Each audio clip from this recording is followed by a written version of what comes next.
Hi! Welcome to Richard Kabili YouTube channel, and for today's tutorial, I will be teaching you on how to enable and disable Open Notification Center and Basic Navigation Voice Control on iPhone X. But first, kindly subscribe to this channel and don't forget to hit the subscribe button and the bell to notify you for the new updates. And let's start.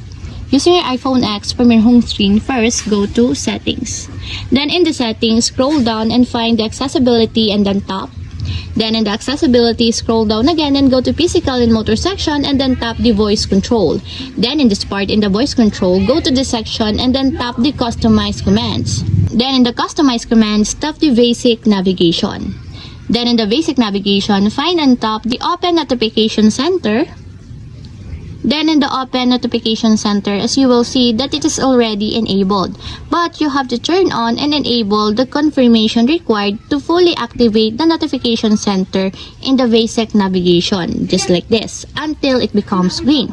And if you want to disable or turn off, just tap again the switch button, just like this. And that's it, we have successfully enabled and disabled Open Notification Center and Basic Navigation Voice Control on iPhone X. If you have a question, can comment down below and don't forget to hit the subscribe button and the bell to notify you for the new updates. And thank you for watching!